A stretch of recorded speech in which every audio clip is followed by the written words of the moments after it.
Em mais um podcast CRM Paraíba, eu, Cláudio Oreste, estou hoje com o Dr. Christian Diniz, neurocirurgião com expertise em patologias cirúrgicas infantis.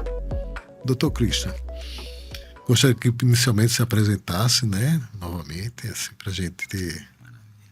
Cláudio, muito obrigado por aqui, parabenizar o trabalho que o CRM tem feito com esses trabalhos de divulgação, muito interessante, não só para nós médicos, como para a população geral. Então, parabéns mesmo. Eu sou Christian Diniz da neurocirurgia, sou professor da Universidade Federal da Paraíba desde 2007 e trabalho como neurocirurgião geral, mas também gosto muito de fazer neurocirurgia infantil. Trabalho em alguns hospitais privados e também no hospital público lá no Arlinda Marques, onde a gente só faz neurocirurgia infantil. Na verdade, você é modesto. Você é uma grande referência nas patologias cirúrgicas infantis e pelo menos a oportunidade, 30 anos que eu trabalhei em UTI, sempre a gente recorria aos cuidados pela disponibilidade e a capacidade que você tem de abordar. Bom dia. Nesse caso de patologias cirúrgicas neurológicas, quais são as patologias mais frequentes em crianças? A patologia hoje mais frequente do ponto de vista estatístico em criança, existe, dependendo da região, pelo nível socioeconômico, a gente está tendo uma incidência muito grande dos disarfismos espinhais abertos, nos casos as mielomeningoceles, e as hidrocefalias. Então, assim, do ponto de vista estatístico, essas são correlacionadas. São correlacionadas, 86% a 90% dos casos das mielomeningoceles evoluem com hidrocefalia. É interessante que a gente, na medida do possível, esperaria uma diminuição em função do conhecimento e da profilaxia. Da profilaxia com ácido fólico. Exato. Isso. E isso não está acontecendo ou proporcionalmente ainda continua a mesma margem? Não, ela teve uma diminuição depois que a Sociedade Brasileira de Neurocirurgia Infantil, em 1999, 2000, fez um projeto de lei que foi para o Congresso e que colocou ácido fólico, principalmente na complementação alimentar. Da gestante. Houve uma diminuição significativa, mas evidentemente a gente se encontra bastante, Hoje é frequente. É muito frequente. E também não é bom frisar que não é só carencial, Existem as causas também genéticas, trissomia do 13, trissomia do 18.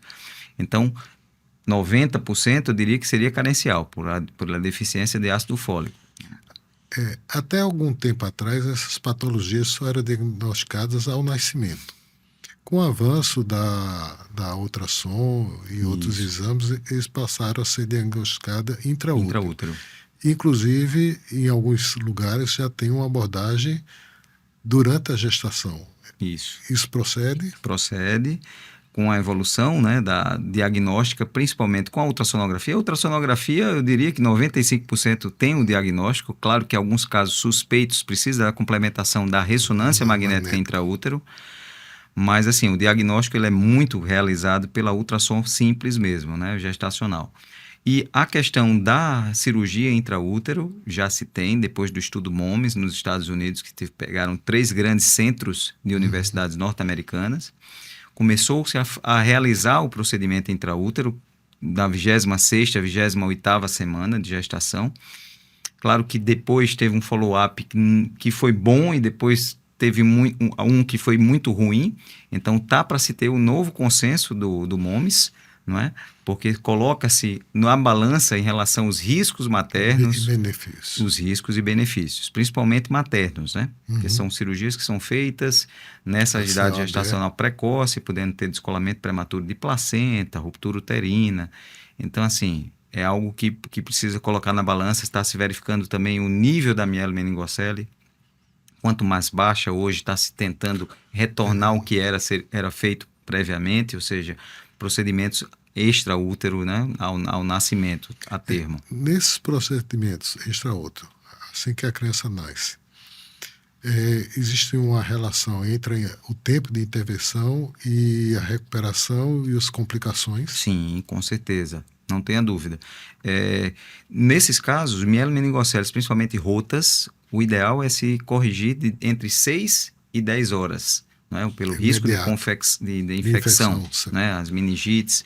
Então, assim, tem que se ter essa abordagem multidisciplinar partindo do profissional que trabalha com medicina fetal, já ter esse aviso prévio, o obstetra já comunicar ao neurocirurgião infantil, para já articular e já alinhar após o nascimento da criança, o controle pós-nascimento, já está a equipe já para realizar o procedimento. Então, isso diminui significativamente, principalmente a infecção. Diminui a hidrocefalia e uma patologia que é muito comum, 100% dos casos associados à miele meningocele Chiari, a cirurgia precoce extraútero ela não vai prevenir.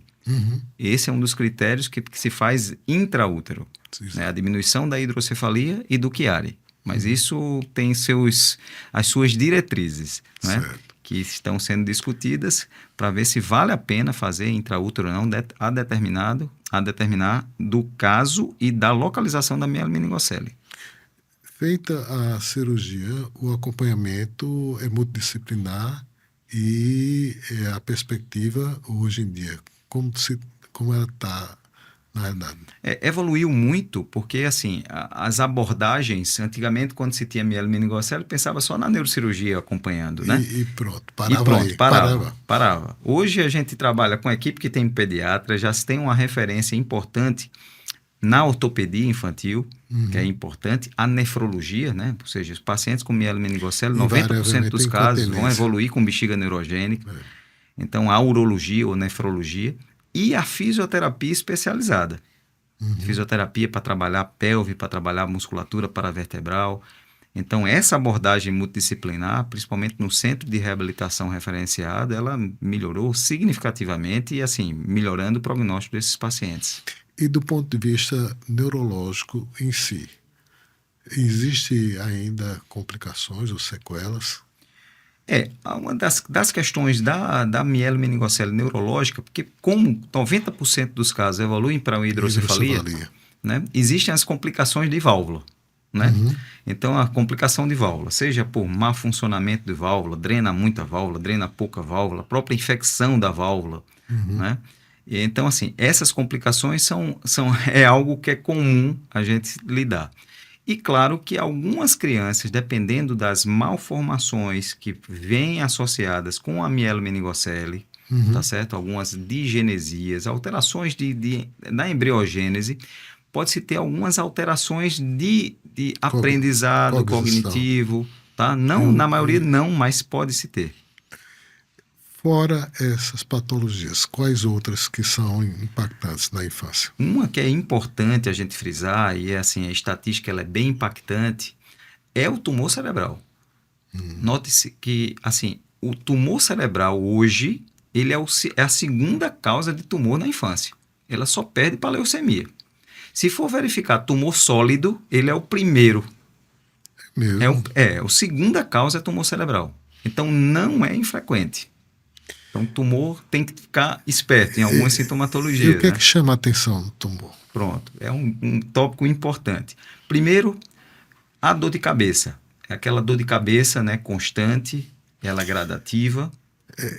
Assim, dor de cabeça relativamente é um sintoma comum. Isso. Mas o que chama a atenção, a característica da dor de cabeça? É a dor de cabeça, é a frequência, né? Uma dor de cabeça que acorda a criança à noite. Ela está dormindo, tá? Acorda com dor de cabeça. Acorda pela dor de cabeça. Isso aí é um dado que não só na criança, mas no adulto também tem que se preocupar. Que é uma questão, você acordar, eu estou com dor de cabeça, acordei com dor de cabeça. Outra coisa é ser acordado pela dor de cabeça.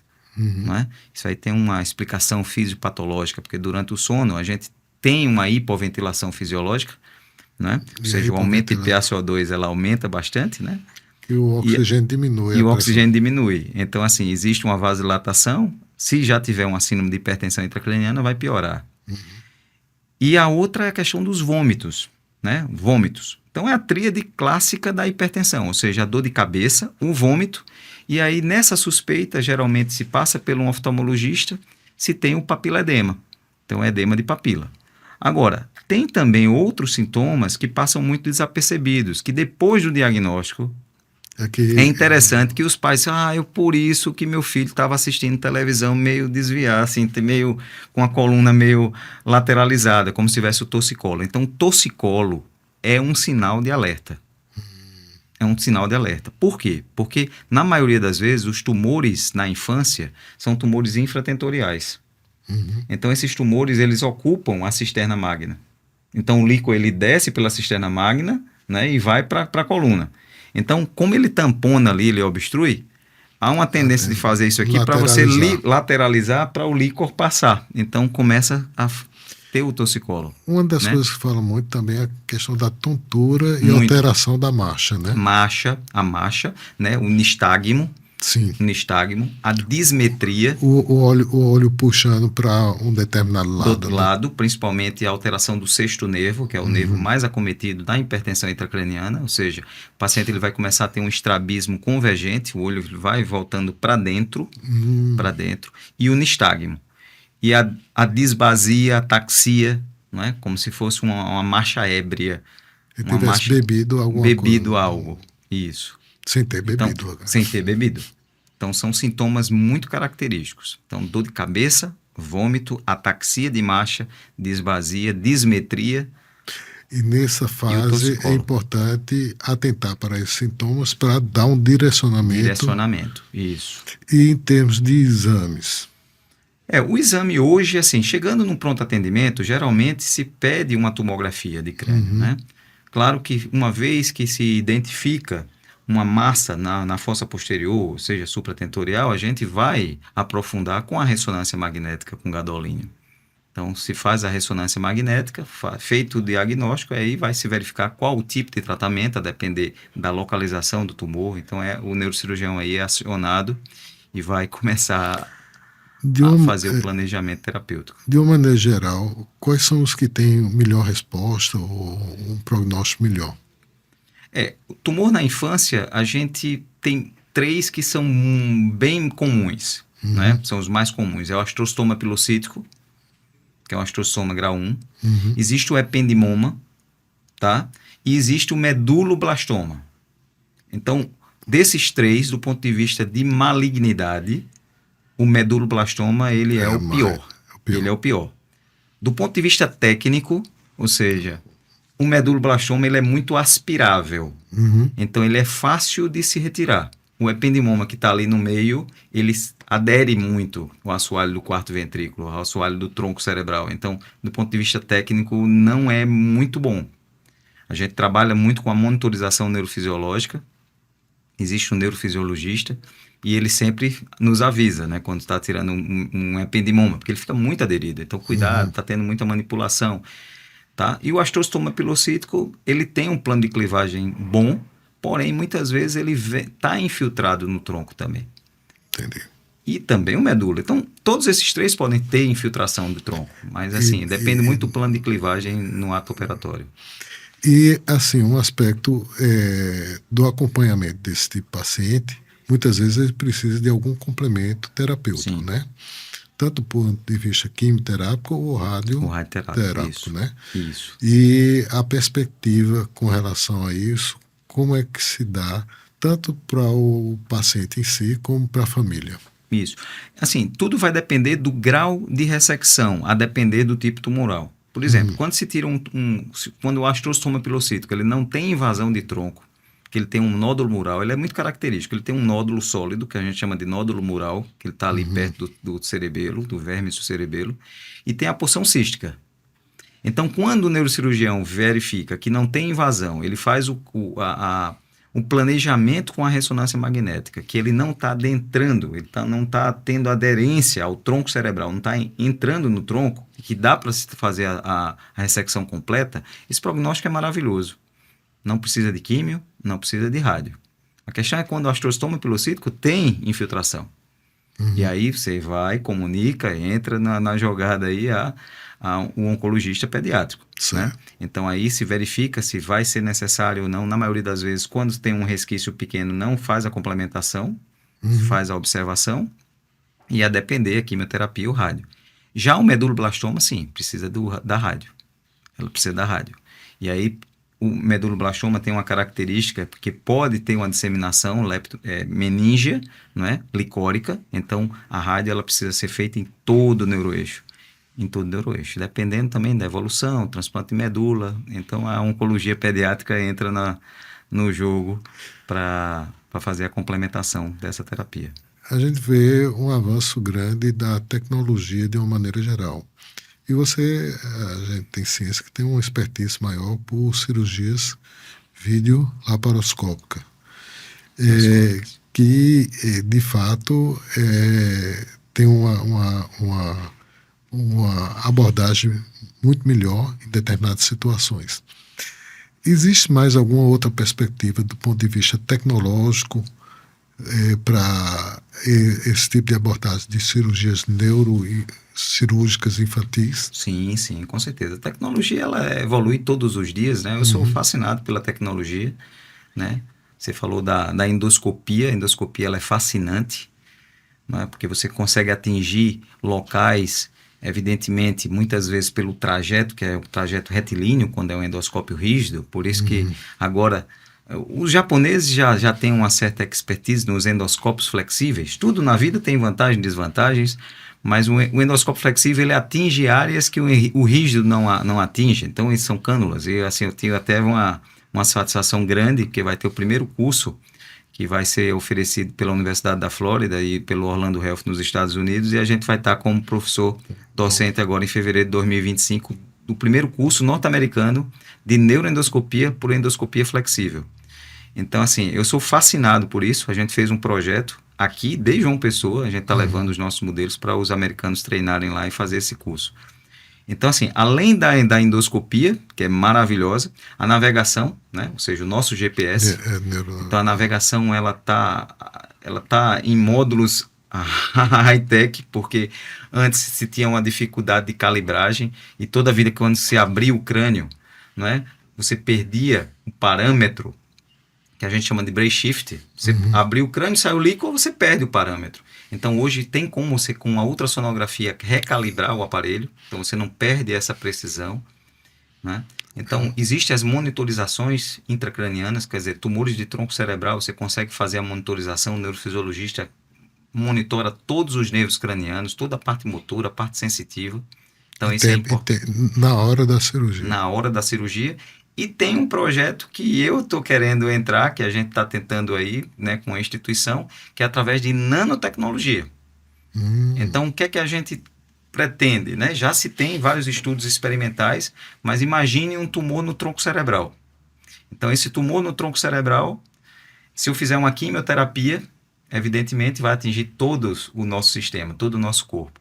Mas se a gente implantar uns magnetos por endoscopia no local do tumor, colocou lá um magneto, e esse magneto ele atrai essa partícula que se injetar pela veia ou via arterial, aí que está em estudo, ela vai estourar só naquela região. Lembrando que habitualmente os tumores, de uma maneira geral, têm uma vascularização muito grande. Muito grande. Principalmente os malignos. E isso facilita o direcionamento, né? Muito, muito. Então, assim, hoje com a espectroscopia também, né? E tem também a realidade expandida. Pronto, a realidade virtual é maravilhosa, expandida, aumentada. Ela serve não só para o próprio procedimento, né?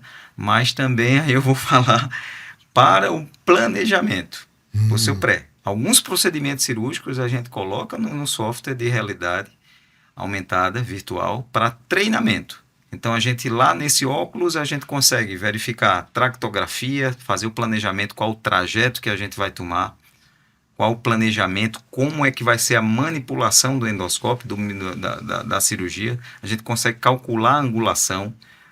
Então, você já vai literalmente mapeado.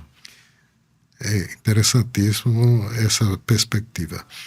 E, assim, por fim, tem um aspecto que eu acho que é interessante, que é circunstancial, que são os acidentes e traumas.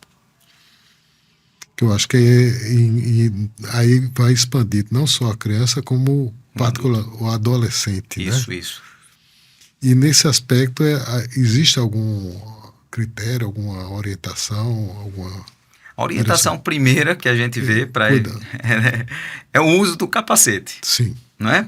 Então, o uso do capacete. Bicicleta tem que usar capacete. Né? Muitas vezes a gente vê falando isso, os pais, mas na sua época você usava? Não usava não. Não usava, nem tinha capacete. Nem tinha a consciência também. Não tinha consciência, né? E assim, aquela questão de, mas eu só vou ali na esquina, só vou com meu amigo de bicicleta, é aí que mora o perigo, né? Você sabe que os maiores acidentes de moto são em pequenas distâncias, né? Ou próximo da residência. Próximo da residência. Então, assim, o uso do capacete é importante. E as questões também de critérios, de diretrizes, que a Sociedade Brasileira de Neurocirurgia está sendo muito criteriosa. Uhum. Tá? Então, quantas vezes a gente recebe no consultório dizendo, mas doutor, eu fui no médico, o médico não pediu nenhuma tomografia. Pensa que tomografia é vitamina, né? Exato. Então, assim, existem critérios. Não é uma pancada que o paciente, seja o adolescente ou a criança, ela não vomitou, ela não perdeu a consciência, ela não está tendo rinorragia, não está tendo sangramento pelo nariz, otorragia, nada, que você vai pedir logo a tomografia. E assim, geralmente os pais fazem uma pressão enorme. Muito grande, né? Para que seja feito o possível para esclarecer. Não tem ideia do que uma tomografia pode causar, não só para o cérebro, que é a irradiação, mas principalmente para o cristalino. Então, o índice de catarata precoce é muito grande pela tomografia. Né? Então, existem critérios. É importante que vocês fiquem alertas. Existem critérios, existem diretrizes. E essas diretrizes não é um achismo. É interessante, eu gosto muito de participar dos consensos da sociedade brasileira, porque a gente fica imerso de sexta a domingo, não é pelo achismo, pela experiência de cada um, mas através de revisão bibliográfica. Com evidências. De evidência, só evidência. Não tem achismo, é só evidência científica. Bom, Cris, eu agradeço a sua presença, mas eu queria que você deixasse uma mensagem como neurocirurgião para a família, para os pais, de uma maneira geral. Não, primeiro gostaria de agradecer essa oportunidade. Eu acho que, assim, para mim a neurocirurgia ela é fascinante, sendo que ela tem que ter o apoio literal dos pais. E esse apoio é fundamental, saber também, muitas vezes, o limite, não é? O limite da orientação, do incentivo, mas também saber os limites que as crianças, muitas vezes, elas, pela patologia, elas têm. E assim, também ter o alerta que dependendo de certas patologias neurológicas, vou dar um exemplo, por exemplo, pacientes com válvula, que tem hidrocefalia, que a gente trata essa válvula, essas crianças, elas parecem que fizeram um procedimento que assim, que não pode jogar uma bola, que não pode fazer nenhum tipo de atividade. Então, superproteção, isso prejudica a evolução dessas crianças. Ficam crianças dependentes, ficam crianças limitadas. Então, assim, tem que se ter uma conversa, dependendo da patologia, para saber o que pode ser feito, o que pode ser protegido, o que pode ser por superproteção ou não, mas deixar essa meninada aí, esses adolescentes também crescerem do ponto de vista cognitivo, de saúde, com seus amiguinhos e não serem privados de várias coisas que os pais muitas vezes privam. Só tenho a agradecer a sua oportunidade. Eu que agradeço. Né? E deixar aberto o espaço para qualquer pronunciamento ou fato importante que a gente possa abordar em outra oportunidade. Maravilha, eu agradeço, Cláudio, muito bom mesmo. Mais uma vez, parabéns ao CRM Paraíba por esse trabalho. Tá